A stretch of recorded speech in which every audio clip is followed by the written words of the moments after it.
What's up guys and welcome back to the channel. I'm Andy the Middle Aged Gamer and this is the VFC Scar H 2024 batch GBBR review. Now, as always, usual disclosures on screen now and let's jump in. So let's start with what is the SCAR? Well, the SCAR is the Special Operations Command Assault Rifle, or SCAR for short. It was requested in 2000 thereabouts from FN and from several others. There was an actual, request go out, and FN was the ones who won it in 2004. And basically, we got the SCAR 17 and we got the SCAR 16. The 16 being chambered in 5.56 for the general purposes of normal troops, such as the Army, Navy, etc. And you had the 17, which was more of a DMR/assaulter role. Now, obviously, flash forward to 2024, and the SCAR 17 is still being used as a assault weapon type thing, you know, chambered in 7.62x51, but mainly used as a DMR, or a marksman's rifle. Now, we have got the Mark 20 now, which is basically a longer barrel version of this gun, with a heavier barrel profile for a better, more accurate shot, especially in a sniper role. Now, of course, FN has seen some sort of controversy with the SCAR 16 being unreliable, etc. But I do think that that was a lot of BS from the military side, because they looked at the SCAR 16 and went, it does everything my M4 did, so why should I change it? So I'm going to cancel it. And that's why 6 months after being adopted, that was just put into storage and the old M4s were brought out and updated. So that's a kind of very simplified version of it, because to be honest with you, that's the better way of remembering it rather than going into the full minutiae. If you want that, you've got Forgotten Weapons. They've done an absolute cracking video on it. Now, in Airsoft, we have two companies, WE and VFC. WE mass-produce this thing and do it very poorly. In all plain terms, the leaky mags, broken pistons, you name it. There's so many different issues with the WE, and that retails for around about the £460 to £500 mark, depending on where you go. Now, VSC, on the other hand, they do a limited amount of batches every once in a blue moon. They are all officially licensed by Cybergun as well, and are mainly aimed at the Asian market and the, Northern Hemisphere, let's put it that way. And to be honest with you, this is just an absolute beautiful piece of kit. So to see how the VFC one goes, let's do what we always do. Let's jump straight to the rear, start at the rear there, and work our way to the front and go over what VFC have done. Okay, so here we are at the rear. We have what everyone's going to call the funniest part of this gun, and that is the famous UGG boot stock. The funny thing is, everyone likes to take the absolute piss out of the stock looking like a lady's boot, but they look at the ACR stock and don't realize that that looks like a Wellington. Or if you look at your skeleton eyes, they just look like a skeleton's butt. Cool or not, stock is a stock. The trouble is, this one actually did pioneer the adjustable stocks. When this came out, it hadn't really been done well before, and these kind of nailed it when it did. It is still very comfortable. Now, here at the rear, you can see here, you do get your texturized rubber butt pad, which is quite nice. It is held on with a single pin here. Now, VFC did that so that you could just pop that pin out, take this off and access your battery, as this stock is the same as what they use on the AEG. Now, there's a bit of cost savings for you, but it's not the only one. We will get into some of the surprises you'll see on this. So, you can pop that and do that if you wish. You do get adjustable. I've got it in the 6th position here, but you can push that down, slide it all the way out to the first position and fully extended. But to be honest with you, it's just a case of I prefer it in its shortest. It fits my shoulder, and of course, when you got your gear on, you're going to be doing the same. Now, of course, moving on, we do get another button here, and that's the adjustable cheat well. You have it in 3 positions, one there. There's one in the kind of just slightly up, and then you have all the way up. So that's nice. It's good. It means that if you've got any of the variable optics or the big scopes, you run it as a proper DMR, you can adjust your cheek positioning to see straight through the optic quite easily. And the last button is right here. Just push that, and you can fold the actual stock. And yes, you can fire it well folded, and it will lock right there on this nice little latch, and it's just easily pulled and deployed. I should always say this, but you should always fire it with the stock, I would say, fully deployed if you want to be accurate. Now, let's move forward, because the Scar did pioneer in the real steel world some of the materials used in this.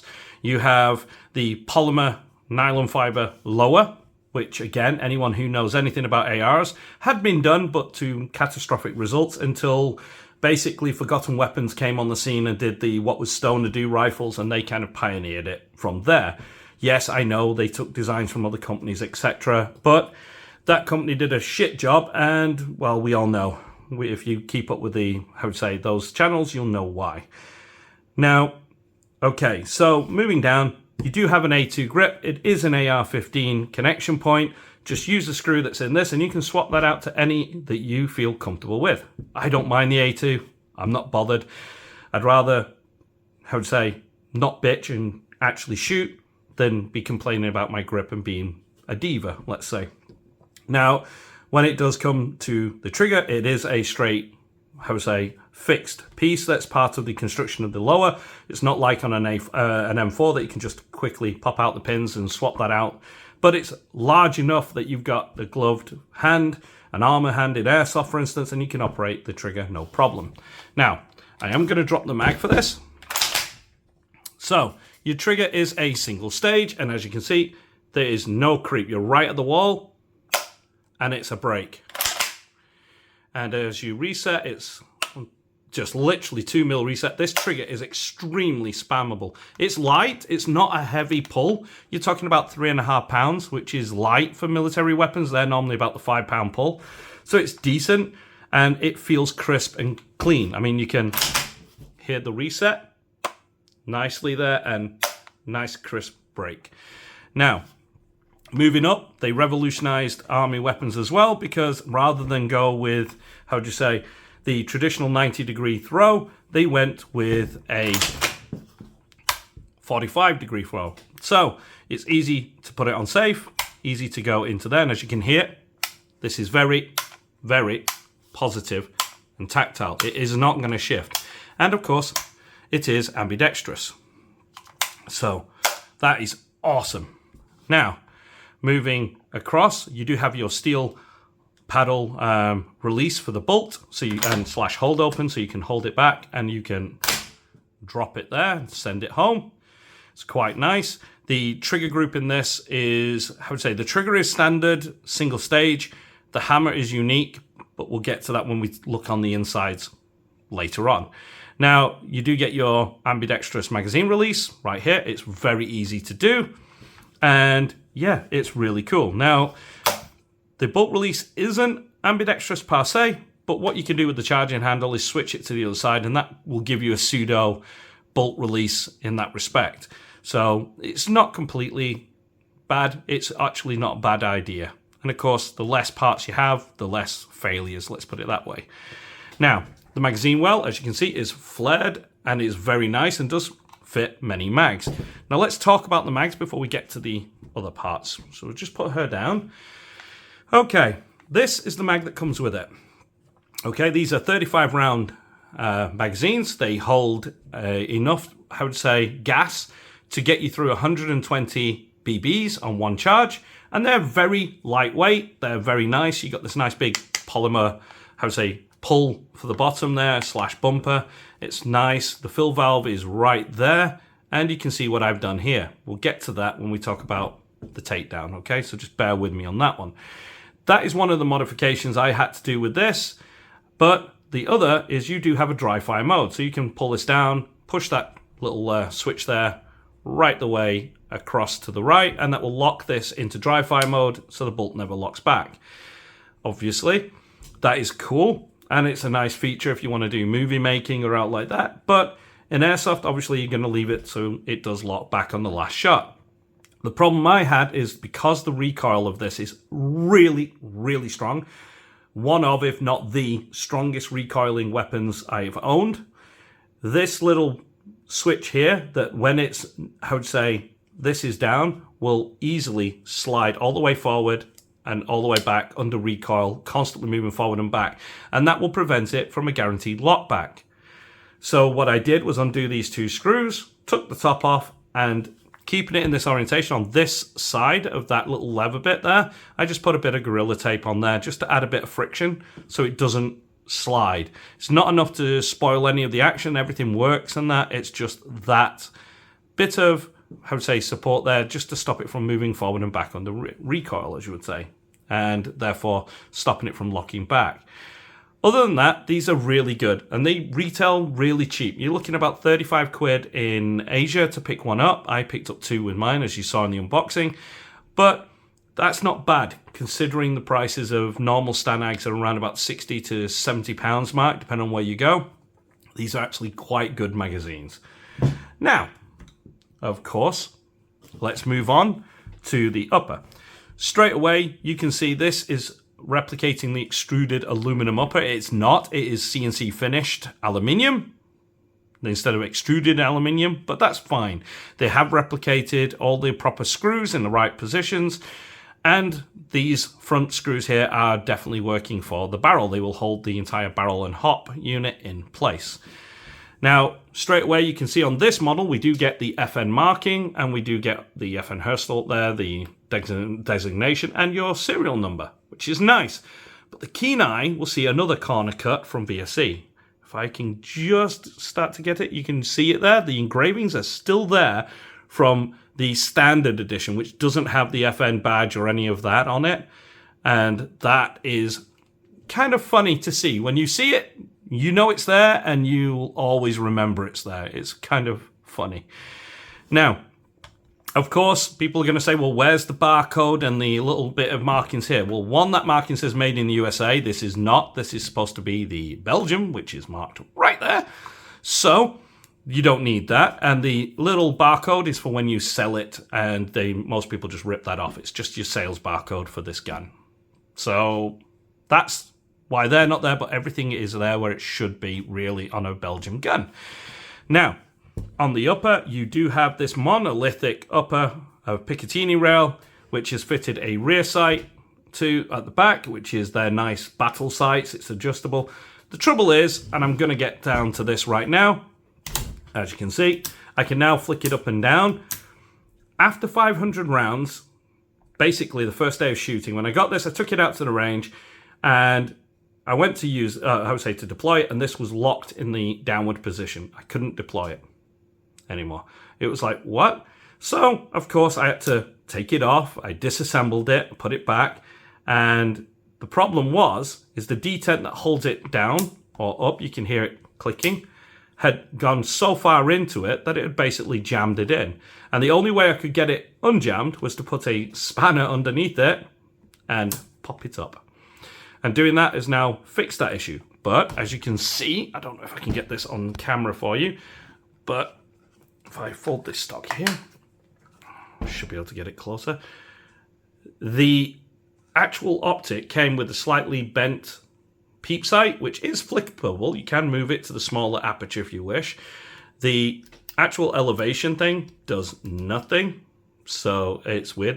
Obviously the left and right does, the windage works, but for some reason it was one of those. Now I did disassemble it to find out why, and it is just a factory low quality part.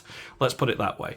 So the first thing I will tell you is don't use the sights, just leave them for what they are. They're there for display purposes only. Let's put it that way. Or if you do, buy a real one, because they're virtually the same price. They cost you about £50 plus shipping and taxes for that one sight alone. It's stupid money. So yeah, it's up to you. You might find the WE variant with a cheaper if you can find them, but to be honest with you, with the VSE ones, it's not worth it. Just leave them as they are, display only. Stick an optic. You're going to be using that anyway. Now, you do get your charging handle, which actually is not bad. If I pull it all the way to the rear, you can see it goes to about an inch from full travel, which is basically meaning you've got an 80% or 75 to 80% travel on the bolt, which is ridiculously long, especially for this sort of rifle, and it really does give you that nice big kick. The bolt is heavy. We'll do a weight check in a moment when we disassemble this. But yes, you have a nice big bolt. You have a steel charging handle here, which is nice. And yeah, it's just absolute awesome. It's got some nice power behind it. Now, here's the other cool thing. As you can see here, you have 2 screws, that one for the Picatinny, but you also see a little screw here. But that is, if I can get that in focus, it is a Torx bit. And you're thinking, well, that means I've got to go and buy in a set of Torx screwdrivers, because most people only have pure Allen keys. But no, you don't. If I quickly go ahead to the gas block, you've got your front sight there, which is hooded. But if I show you here, your gas switch here, you would turn it from the on position to the off, pull out, and here is your little Torx screw to fit inside there and turn it either way for adding or removing your hop. Now the hop on this really is what we would call a pseudo TDC. It's more like a bottom top down. And the reason being that there's like a frame around the hop chamber that this screw pulls, and it would then push the pressure from the top down and on the center. So yeah, it's really accurate. Well, you'll see that. In fact, the only thing that makes this not accurate is the recoil on this. It is just ridiculously strong, and so that's just something you need to bear in mind. Now, like I say, you do get rails on the 3, 6, and 9, and obviously you've got your monolithic at the 12 o'clock. I've put a nice angled, I've set mine up to the Assaulter style, and that's why I run this angle foregrip. But yeah, it's really, really comfortable to hold. It feels nice, and you can always pop your hand up there to use the lights or lasers or what have you. Of course, you do get your sling loop here at the front, and there is obviously 2 at the back here for whatever position you want it to go. At the front, you do have a aluminium CNC barrel on there, as well as this lovely muzzle device. Now, this is obviously the AAC device for the SCAR 17, and it will work with any of the mock suppressors that you can find out there. Now, if you do plan on removing this and putting your own on, I will just take this off camera because of YouTube guidelines nowadays. But if I unscrew that, one thing you're going to see is that you will need to either trim this down or put an extension. Extensions look tacky, so I would definitely trim this down to run your own muzzle device on there. That is 14 millimeters, if I can get that right. 14 millimeters CCW. So that's kind of good for you, the shooter, to know, so you can put whatever you want on there. Just remember that that's something you might have to do. Now, if we flip the gun around, oh, she is nice. Not too heavy, but got a nice weight to her. You will see everything here works perfectly fine. You can actually see in there your breech and your actual chamber there, which is nice. And you've got your standard mag release and your actual fire selector. So yeah, for your ambi side, you've got your brass deflector, which also doubles as the restraining tab for it to lock onto this.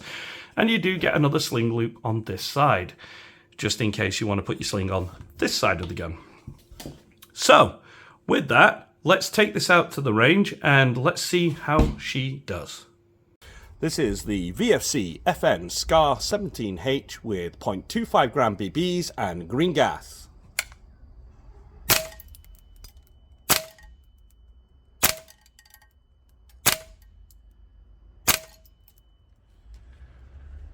That's not bad, that.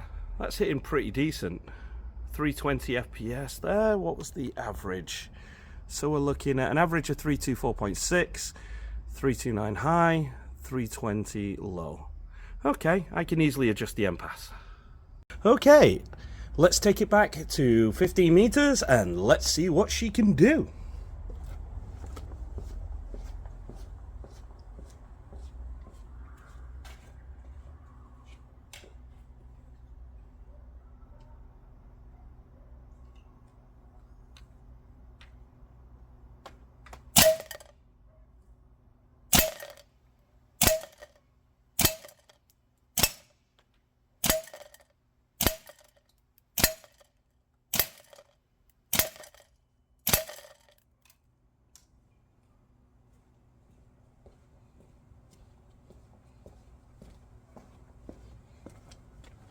Okay, that recoil is substantial. Okay, let's shoot the Texas Star. Let's see what the FN can do.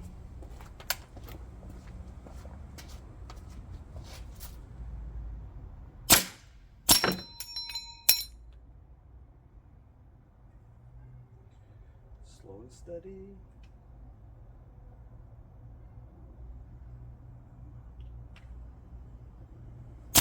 Oh, missed. Gotcha. Slow it down, slow it down. Gotcha.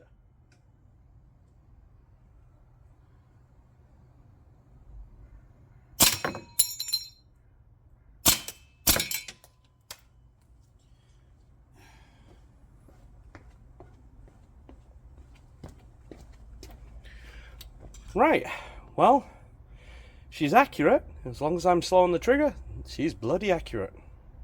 Okay, so here we have the grouping from the FN SCAR, and as you can see, you have a grouping size of around about 2 3/4 inches across from there.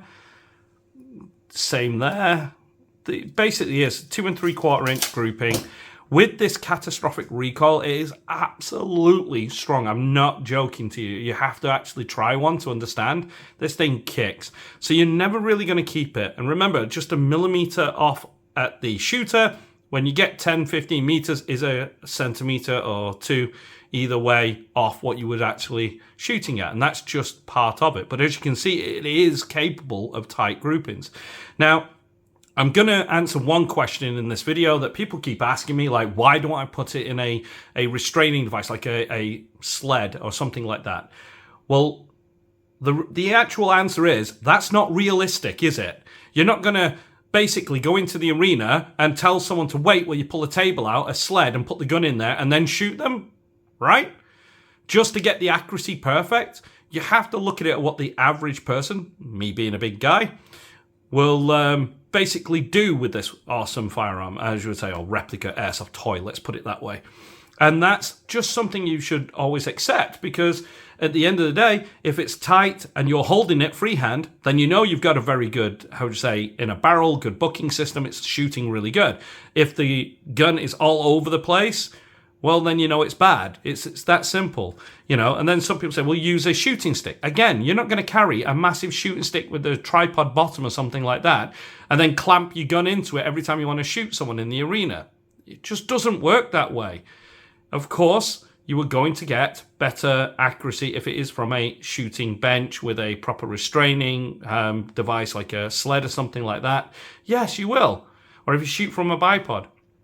But this is an assaulted configuration. This is going to be carried into battle, and you're going to be running around corners with this thing. So you want the accuracy that's honest and not some basically BS or, let's say, hacked version of it. You know, you want the truth, and that's more important. And that's basically what this is. And a 2 3/4 inch grouping with this recoil, not bad at all. Not bad at all.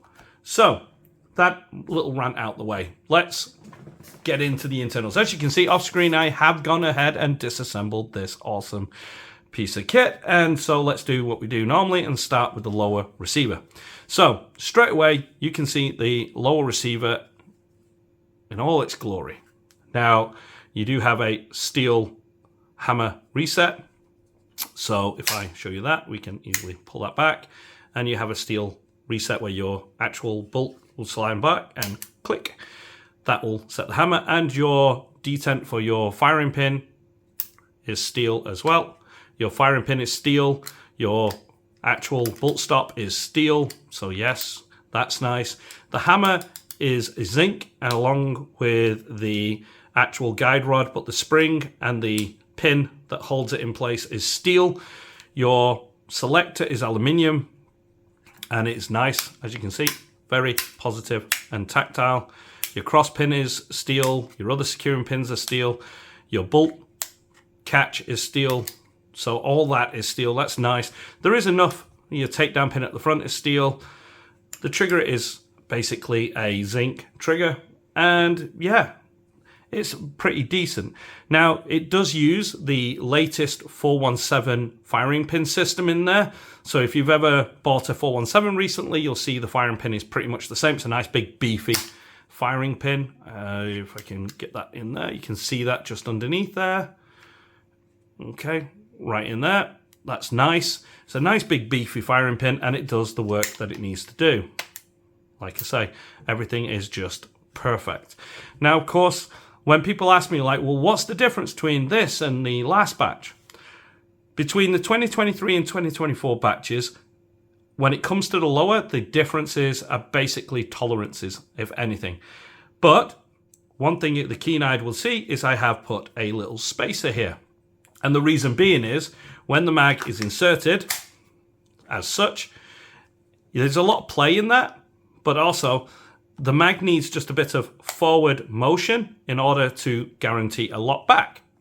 I don't know why, it's just tolerances, I guess, but I've noticed that with the spare mags I have, I've had to do that. So I added a bit of tape on here to add a bit of extra surface. You're talking a millimeter or less than a millimeter there.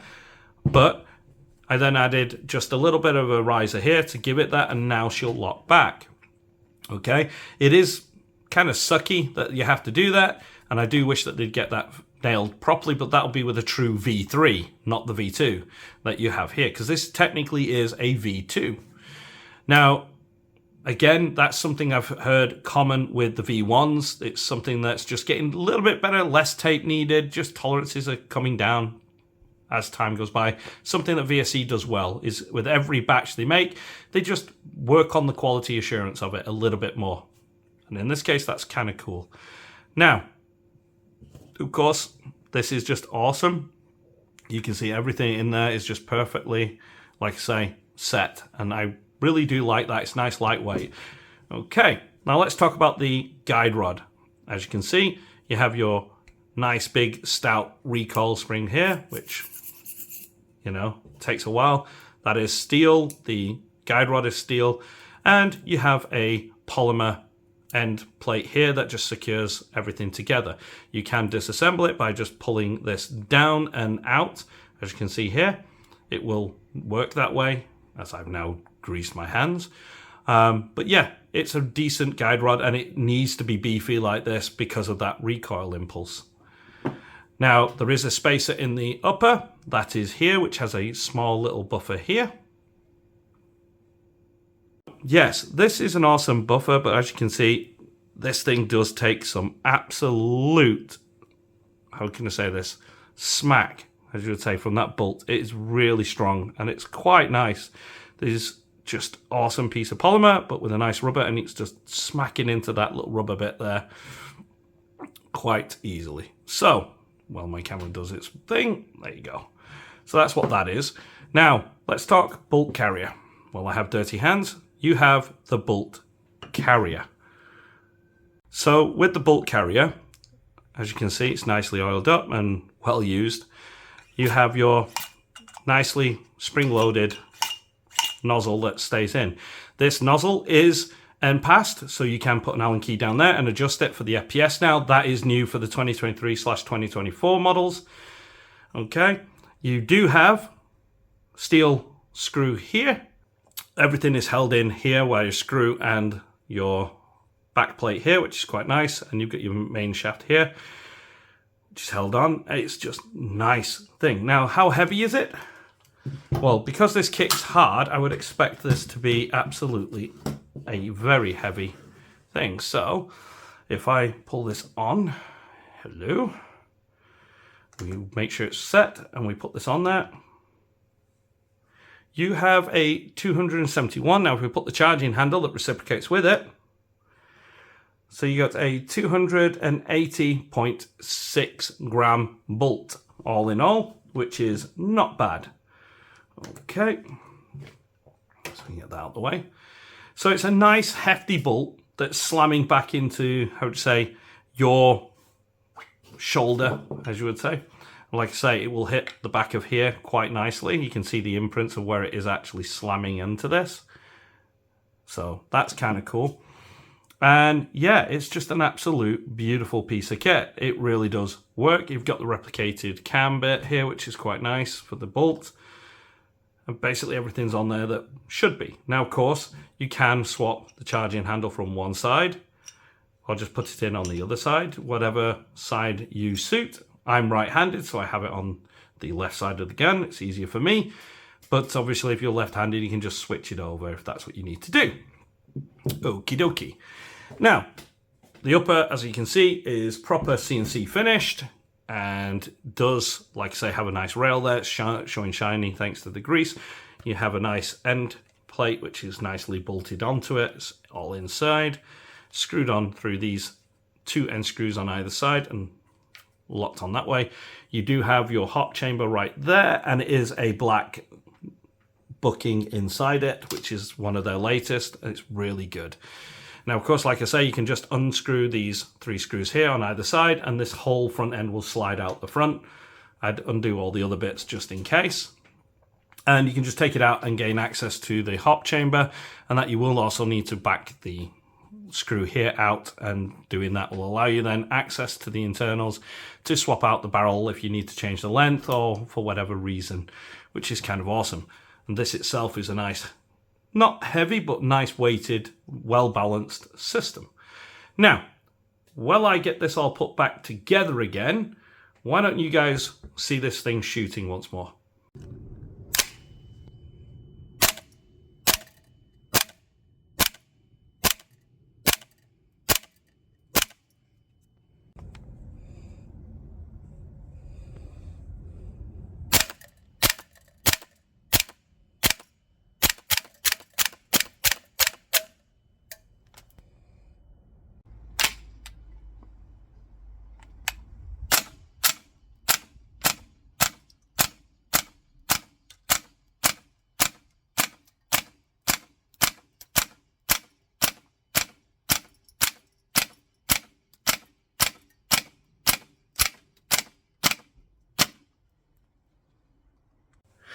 Okay, so if you've got this far in the video and you like what you see but you're not subscribed, then please hit that subscribe button, hit that notification bell and like button. That way you stay notified whenever I upload a new video, and you really help out with the YouTube algorithm. While you're there, you can always use YouTube Thanks if you wish to donate to the channel yourselves, which helps put bigger and better weapons on the screen for you guys. Now, of course, huge thank you to anyone who does that. So, what are my thoughts? Well, the FN SCAR from VSC is not perfect by any means. The modifications I had to make to the magwell in order to make sure that it locks back every time, that's annoying. The rear sight being really cheaply made and they've not changed that, again, also annoying. The laziness of keeping the original markings engraved into the actual receiver and just painting over them, again, a little bit annoying. But if you accept that it isn't perfect, and there are some flaws, which with big battle rifles, that's something that these days a lot more of us are having to do. So if you're accepting that, then this, to be honest with you, is absolutely amazing. It kicks ridiculously strong. It really is. But the internals seem to be well made. The fire selector is extremely positive. I've never seen that sort of positive switch in all these guns I've been putting on the channel so far. The efficiency of the mags are brilliant, and they're well ready to run. A minor little modification, like I say, with the little dry fire switch, you know. Yeah, annoying. You can always remove it if you don't want it. It's up to you. But to be honest, I basically did a small little shim and it worked. These are just little things that cost you very little apart from your time, and that's fine. I've not had to spend extra money on the gun to get it to run. I've just had to, let's say, nurse it at the beginning. Now, with that being said, you have a platform here to make one of the best DMRs / assaulto rifles in 7.62 right now in airsoft. There really isn't anything quite like it. Of course, I am very much looking forward to Guns Modify and what they do with the SCAR 16 that they're currently developing with the MWS internals. That's going to be absolutely yes. But obviously, it's not the full-bore battle rifle that you see here. So therefore, right now, the only options I have are this or the WE. I will take this any day. The WE, you're pretty much replacing every part straight away. And of course, there are going to be people saying, I got a WE and I didn't have to. You're a 1 in a million. Just count yourself really awesome and special and just leave it at that.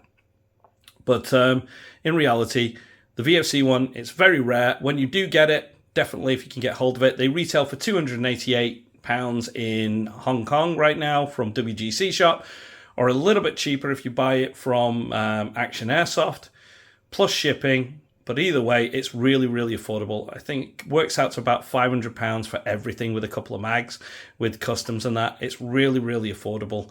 And that's not bad, considering that you're pretty much paying that for a WE, and I would definitely have this one all day long. Now, of course, this being VSC, there are aftermarket parts, but you're not going to need them. People are going to already say the zinc hammer, I'll switch it to a steel. Please don't. You don't need to. It's really fine as is, and it's going to last you a long time till it breaks. If it ain't broke, don't fix it. Okay? So, that's pretty much it. And like I say, the main differences between this and the 2023 batch are going to be the fact that we do have an MPAS guaranteed, and the quality assurance is just that little bit better than the 2023. But that's about it. When it comes from 2024 to 2020 to 2021 batches, then the differences are huge, to the point where, yeah, the quality is much better, the paint finish is better, the plastics are just way better built, and like I say, you do have the MPAS, etc. So yeah, and just some beefing up around the firing pin and things like that. So they are working on it, they are getting it better, and it's certainly advised that if you want one of these, go and get the VFC.